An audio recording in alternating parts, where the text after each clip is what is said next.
नमस्कार विद्यार्थियों, रीडर्स के यूट्यूब चैनल पे एक बार फिर आपका स्वागत है। रीडर्स क्लासेस द्वारा जो राजनीति विज्ञान की कक्षाएं हो रही थी उसमें अपन बात करेंगे आज संविधान सभा। जो अपना संवैधानिक विकास कंप्लीट हो गया उसके बाद अपने शुरुआत की थी भारत का संविधान।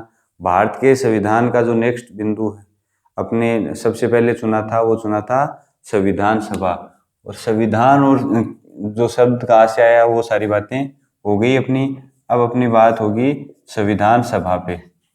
संविधान सभा में सबसे पहले किसने बात की थी? जैसे तिलक ने बात की थी, फिर महात्मा गांधी ने, मानवेंद्र नाथ रॉय ने और भारतीय राष्ट्रीय कांग्रेस ने। इस तरह से वो कैबिनेट मिशन तक बात आके रुक गई थी। इसके बाद क्या होता है? चुनाव होता है जुलाई अगस्त 1946 में। चुनाव कितनी सीटों पे होना है?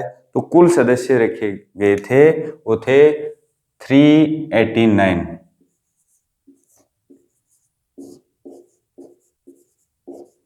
कुल सदस्य रखे गए थे 389। कितने सदस्य रखे गए थे? 389। उनमें से कितने सदस्य कहाँ से होंगे? तो ब्रिटिश भारत से जो सदस्य थे वो थे, दो भागों में बांटते हैं। पहला था ब्रिटिश भारत,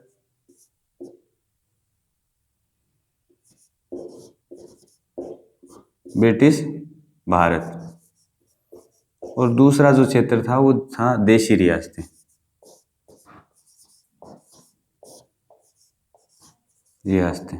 ठीक है,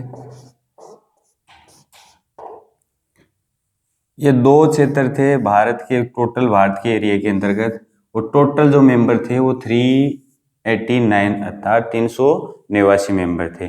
उनमें से 93 सीटें कहाँ दी गई थी? देशी रियासतों को दी गई। और टोटल ब्रिटिश भारत के अंतर्गत इसको दो भागों में बांटेंगे। उसके बाद 296 सीटें जो थी वो थी ब्रिटिश भारत के अंतर्गत। अब 296 में से जो सीधे ब्रिटिश भारत के नियंत्रण में थी वो तो थी 294, और तो अधिगत थी, मतलब अधीन क्षेत्र था वो तो 294 थे। और जो सीधे मतलब ब्रिटिश भारत के अंतर्गत थी अर्थात जहां केंद्रीय शासन की स्थापना थी वो थी 4 सीटें। उनमें से पहला था दिल्ली, दूसरा अजमेर मेरवाड़ा कुरुग कर्नाटक, और चौथा है बलूचिस्तान। ये 4। पहला है राजस्थान के संदर्भ में बात करें तो अपना जो केंद्र शासित सीधा जो क्षेत्र था ब्रिटिश भारत के अंतर्गत 4 में से पहला है अजमेर मेरवाड़ा क्षेत्र। अपन बात करेंगे जब राजस्थान के एकीकरण की, तो इस अजमेर की कहानी आपको समझ में आएगी। और अंतिम रूप से जो रियासतों में या राजस्थान के एकीकरण में शामिल होने वाला क्षेत्र था वो था अजमेर मेरवाड़ा क्षेत्र। और उस यहाँ के जो मतलब मेंबर चुन के गए थे वो थे मुकुंद बिहारी लाल। ये चीज मुकुंद बिहारी लाल, ठीक है। दूसरा, पहला हो गया ये 4 क्षेत्र थे। दूसरा है दिल्ली, तीसरा है कुरुग कर्नाटक, और अंतिम है चौथा वो है बलूचिस्तान। अब इस टाइम वो है पाकिस्तान के अंदर, ठीक है। ये 4 जो केंद्रीय सत्ता थी वो ब्रिटिश भारत के अंतर्गत थी। और इसमें ये अधीन क्षेत्र थे 294, और जो देशी रियासतें थी उनकी 93 जो सीटें थी वो क्या संविधान सभा के अंतर्गत चुनाव में भाग ले सकते थे। इतनी बात हो गई अपनी कंप्लीट। इसके बाद इसमें कुछ डाटाज हैं कि चुनाव होने के बाद कितनी सीटें कांग्रेस को प्राप्त होती है, कितनी आरक्षित सीटें मुस्लिम लीग के लिए रखी जाती है, उनमें से कितनी पर निर्वाचन होता है, ठीक है।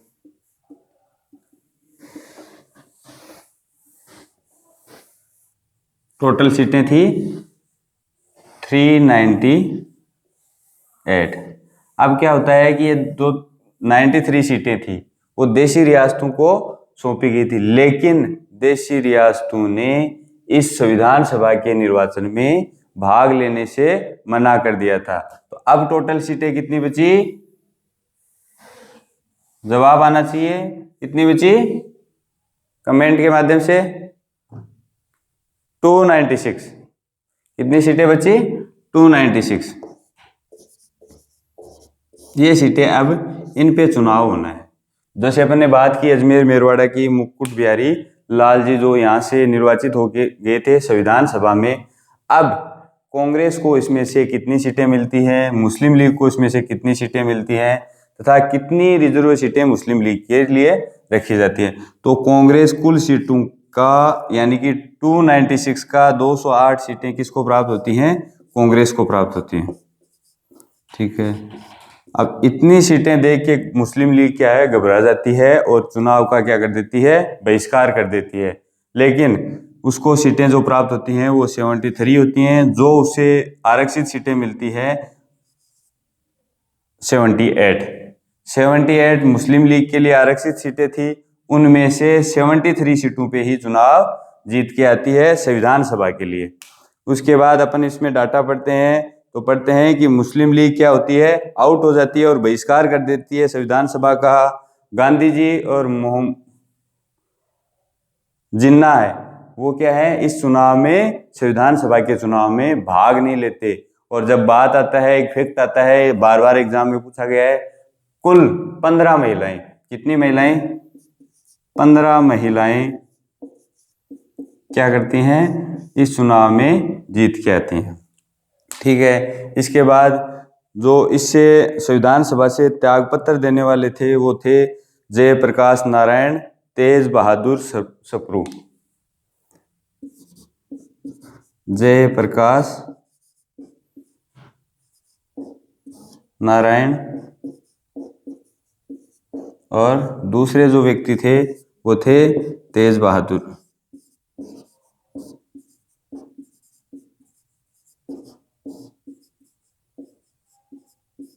इन्होंने क्या किया कि संविधान सभा से क्या कर दिया, त्यागपत्र दे दिया। अब संविधान सभा का चुनाव हो गया, कहाँ कहाँ से कितने मेंबर चुन के आए। अब इन ये जो सीटें मिल गई, अब जोड़ लो इनको, 208 फिर 73। इसके बाद जो सीटें मिली वो अन्य दलों को मिली थी, उसको आपको याद नहीं रखना, केवल इतनी बातें आपको याद रखनी है।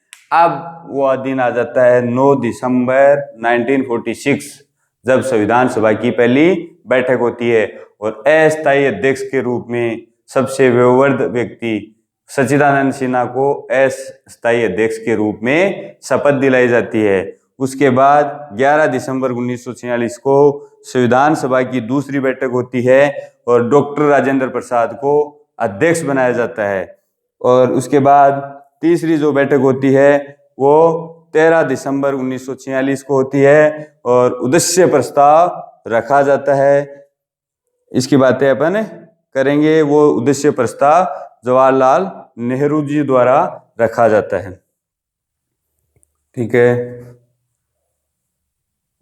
यहाँ तक की बात आपको समझ में आ गई। ये टोटल डाटाज हैं, आपको याद करने पड़ेंगे, रटना नहीं है। धीरे धीरे क्या है, इनको रिवीजन करोगे तो अपने आप समझ में आते जाएंगे, याद होते जाएंगे और सारी चीजें आपके सामने आ जाएंगी।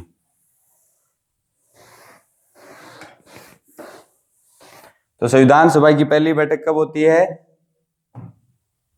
9 दिसंबर 1946 को।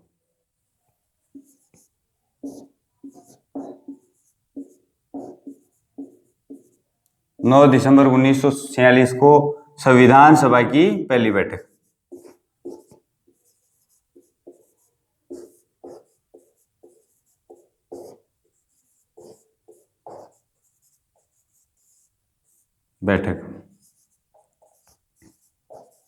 ठीक है, और अस्थायी अध्यक्ष के रूप में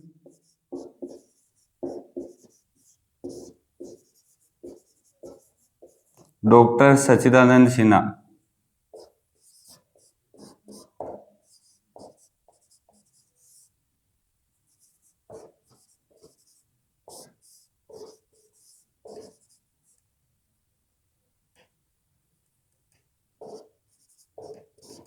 शपथ, इनके द्वारा शपथ ली जाती है अस्थायी अध्यक्ष के रूप में। फिर संविधान सभा की दूसरी बैठक होती है ठीक 2 दिन बाद 11 दिसंबर 1946 और अध्यक्ष के रूप में यह दूसरी बैठक।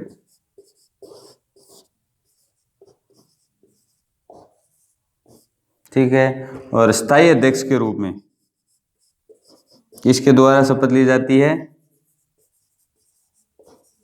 डॉक्टर राजेंद्र प्रसाद, जो बाद में क्या बनते हैं? भारत के प्रथम राष्ट्रपति बनते हैं, राजेंद्र प्रसाद। ठीक है, इतनी बात अपनी हो गई कंप्लीट। इसके बाद इसी दिन एस.सी. मुखर्जी का उपाध्यक्ष के रूप में निर्वाचित होता है। टी.टी. कृष्णामाचारी का भी उपाध्यक्ष के रूप में निर्वाचन होता है। बी.एन. राव, जो बार बार प्रश्न पूछा जाता है, संवैधानिक सलाहकार के रूप में नियुक्त किया जाता है। और संविधान सभा का पहला प्रारूप बी.एन. राव ने तैयार किया था, जिन्हें संवैधानिक सलाहकार के रूप में नियुक्त किया जाता है। ये प्रारूप किसने तैयार किया गया था? बी.एन. राव द्वारा। ठीक है,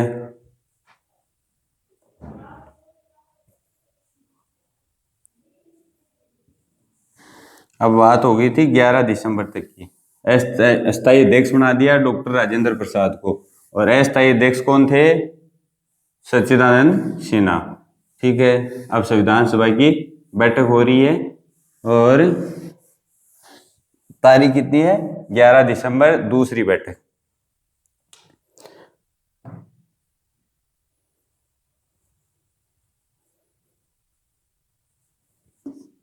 अध्यक्ष किसको बनाया गया? स्थायी अध्यक्ष डॉक्टर राजेंद्र प्रसाद। अब उपाध्यक्ष किसे बनाया जाता है? एस.सी. मुखर्जी को। ठीक है, उसके बाद एक उपाध्यक्ष के रूप में दूसरे को नियुक्त किया जाता है, टी.टी. कृष्णाचारी।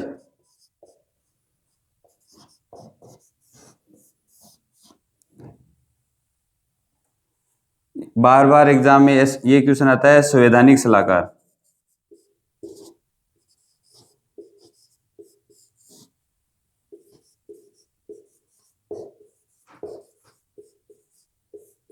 किसे नियुक्त किया जाता है? बी.एन. राव को। ठीक है, जिनके द्वारा सबसे पहले क्या रखा जाता है? पहला प्रारूप तैयार किया जाता है, तथा पहला ये और अंतिम प्रारूप होता है। यहां तक बात हो गई थी। इनके द्वारा क्या रखा जाता है? प्रारूप तैयार किया जाता है। ये संविधान, जैसे किसी भी मतलब आप कोई भी काम कर रहे हो तो उसका प्रारूप आपके दिमाग में पहले से तैयार होता है कि किस तरह से अपने को व्यवस्थाएं करनी है और क्या क्या एक्टिविटीज अपनी रहेंगी। तो उसका प्रारूप किसने तैयार किया था? संविधान का बी.एन. राव ने, जो संवैधानिक सलाहकार के रूप में नियुक्त हुए थे दूसरी बैठक में। कब हुई थी?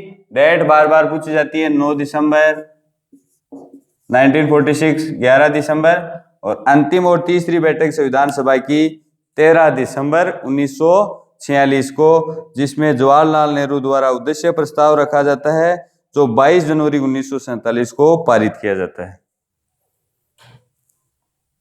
ठीक बात। अब बात आ गई 13 दिसंबर 1946 संविधान सभा की अंतिम बैठक, और इसमें उद्देश्य प्रस्ताव रखा जाता है किसके द्वारा?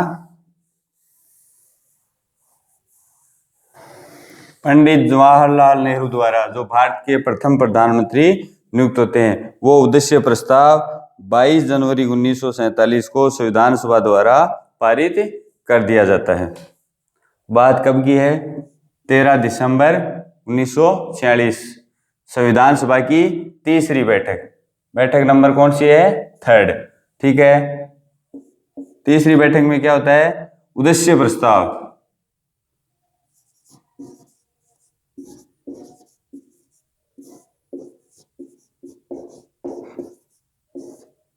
तैयार किया जाता है किसके द्वारा? पंडित जवाहरलाल नेहरू द्वारा।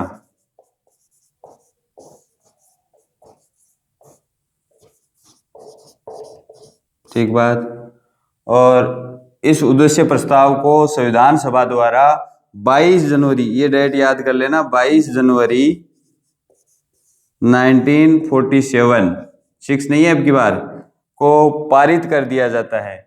इसी के साथ ही संविधान का क्या है, रूपरेखा बनके तैयार हो जाती है। अब प्रारूप के अंदर कौन कौन बिंदुओं को रखा जाता है, जो पटवार के अंतर्गत, ज्यादा इसको डिटेल से नहीं पढ़ना है, 2-4 बातें सुन लो। इसमें आएगा कि संप्रभु तथा एकीकृत राष्ट्र की स्थापना, लोकतांत्रिक गणराज्य की स्थापना, नागरिकों को सामाजिक आर्थिक राजनीतिक न्याय प्रदान करना, नागरिकों को मूल अधिकार प्रदान करना, धर्मनिरपेक्ष राष्ट्र की स्थापना करना, आदि सब चीजों को, और जो संविधान के अंतर्गत अभी नीति निर्देशक तत्व है, मूल अधिकार है, इन सब की बात इस उद्देश्य प्रस्ताव में रखी जाती है। यहां तक हो गई बात अपन कंप्लीट। आज अपन ने क्या क्या पढ़ा? सबसे पहले अपन ने क्या किया, संविधान सभा का चुनाव करवाया। चुनाव कितनी सीटों पे होना था? 389, 389 सीटों पे चुनाव होना था। चुनाव में कौन कौन भाग लेने वाले थे? ब्रिटिश भारत तथा देशी रियासतें भाग लेने वाली थी, लेकिन 93 सीटों वाली वो देशी रियासतें संविधान सभा के चुनाव में भाग नहीं लेती है। और कुल मिला के जो है वो चुनाव होता है 296 सीटों पर। 296 सीटों में से कांग्रेस को 208 सीटें मिलती हैं तथा मुस्लिम लीग को 73 सीटें मिलती है। इन सीटों से कम सीटों के कारण घबराकर मुस्लिम लीग क्या होती है, संविधान सभा का बहिष्कार कर देती है। फिर अपन ने पढ़ा कि संविधान सभा की पहली बैठक होती है 9 दिसंबर 1946 को। इस बैठक के दौरान अस्थायी अध्यक्ष के रूप में डॉक्टर सच्चिदानंद सिन्हा, जो वरिष्ठ सदस्य के रूप में होते हैं, उन्हें शपथ दिलाई जाती है। फिर बैठक होती है दूसरी बैठक 2 दिन बाद 11 दिसंबर 1946 को। डॉक्टर राजेंद्र प्रसाद को स्थायी अध्यक्ष बनाया जाता है। उपाध्यक्ष के रूप में एस सी मुखर्जी की नियुक्ति की जाती है तथा संवैधानिक सलाहकार जिन्होंने प्रारूप तैयार किया उसके रूप में बी एन राव के रूप में नियुक्ति की जाती है। फिर डेट आती है 13 दिसंबर 1946। 13 दिसंबर 1946 को पंडित जवाहरलाल नेहरू जी द्वारा उद्देश्य प्रस्ताव रखा जाता है, जिसमें वर्तमान संविधान की जितनी भी प्रस्तावना के अंतर्गत जो चीजें हैं उनको अंगीकृत किया जाता है, उनको लाया जाता है, जो 22 जनवरी 1947 को संविधान सभा द्वारा पारित की जाती है तथा संविधान अपना जो लागू होता है उसकी डेट अपन आगे पढ़ेंगे, क्योंकि अभी संविधान के आगे वाले चैप्टर में अपने पढ़ेंगे संविधान सभा के निर्माण के दौरान जो समितियां बनती है, कौन कौन सी समितियों में किसे नियुक्त किया जाता है, क्या कार्य होता है, वो अपन नेक्स्ट कक्षा में पढ़ेंगे। आज के लिए इतना ही, और इस क्लास को ज़्यादा से ज़्यादा लाइक, शेयर एंड सब्सक्राइब करना है, ताकि इस राजस्थान के नहीं भारत के सभी बच्चों का जो पटवार और रीट की तैयारी कर रहे हैं उनको ये जानकारी प्राप्त हो सके तथा वो इस जो फॉर्मेट हमने डिजिटल क्लासरूम के माध्यम से